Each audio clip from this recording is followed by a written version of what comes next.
ಎಲ್ಲರಿಗೂ ನಮಸ್ಕಾರ.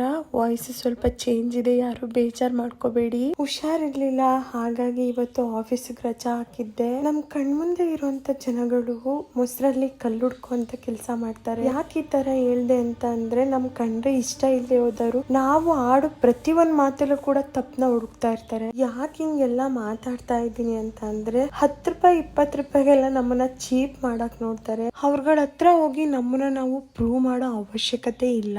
ನಾವೇನು ಅನ್ನೋದು ನಾವು ಮತ್ತೆ ನಮ್ ಪ್ರೀತಿಸೋರ್ಗೆ ಗೊತ್ತಿದ್ರೆ ಸಾಕು. ಅವರು ನಮಗ್ ಏನ್ ಕೊಡ್ತಾರೋ ಅದೇ ಅವ್ರಿಗೆ ವಾಪಸ್ ಹೋಗೋದು ಅನ್ನೋದು ಅವ್ರು ಅರ್ಥ ಮಾಡ್ಕೋಬೇಕು. ಒಬ್ಬ ಮನುಷ್ಯನಿಗೆ ಕೆಟ್ಟದನ್ನ ಮಾಡಿ ದೇವ್ರ ಹತ್ರ ಹೋಗಿ ನನ್ಗೆ ಒಳ್ಳೇದ್ ಮಾಡಪ್ಪ ಅಂತ ಹೇಳಿದ್ರೆ ಆ ದೇವ್ರು ಖಂಡಿತವಾಗಿಯೂ ಒಳ್ಳೇದ್ ಮಾಡಲ್ಲ. ನನ್ ಬೆನ್ನಿಂದ ಅವರು 1000 ಮಾತಾಡಿದ್ರು ನಂಗೆ ಬೇಜಾರಾಗ್ತಿರ್ಲಿಲ್ಲ.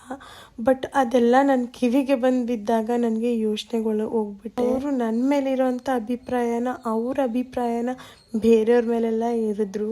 ಹೇಗೆ ಅವ್ರಿಗೆ ಅಷ್ಟು ಈಸಿಯಾಗಿ ಒಬ್ಬ ವ್ಯಕ್ತಿನ ಜಡ್ಜ್ ಮಾಡ್ತಾರೆ. ಅದಕ್ಕೆ ನಾನು ಈ ಫ್ಯಾಮಿಲಿ ರಿಲೇಟಿವ್ಸ್ಗಳನ್ನ ಯಾವ ಕಾರಣಕ್ಕೂ ನಂಬಲ್ಲ. ಅವ್ರಗಳ ಬಗ್ಗೆ ಯೋಚನೆ ಮಾಡ್ಕೊಂಡು ನನ್ನ ಪರಿಸ್ಥಿತಿ ಹಿಂಗಾಗಿದೆ, ನನ್ನಿಂದಾಗಿ ನನ್ ಗಂಡ ಅನುಭವಿಸೋ ತರ ಆಗಿದೆ. ಆ ವ್ಯಕ್ತಿಗಳನ್ನ ನಾವು ಬೇಡ ಅಂತ ದೂರ ಹೋದ್ರು ಕೂಡ ನಮ್ಮನ್ನೇ ಕೆಣಿಕೊಂಡ್ ಬರ್ತಾರೆ. ಅವ್ರಿಗೊಂದು ಕಿವಿ ಮಾತು, ನೀನೊಂದು ಬಗೆದರೆ ದೈವ ಒಂದು ಬಗೆಯುತ್ತದೆ. ನೀನು ಒಬ್ರು ಕೆಟ್ಟದ್ ಬಯಸಿದ್ರೆ ನಿನ್ಗೂ ದೇವರು ಯಾವ್ದಾದ್ರು ಒಂದು ರೂಪದಲ್ಲಿ ಏನಾದ್ರೂ ಕೊಡ್ತಾನೆ. ತುಂಬಾನೇ BP ಲೋ ಆಗಿತ್ತು. ಡಾಕ್ಟರ್ ಬೈತಾ ಇದ್ರು ಊಟ ತಿಂಡಿ ಚೆನ್ನಾಗಿ ಮಾಡಿ ಅಂತ.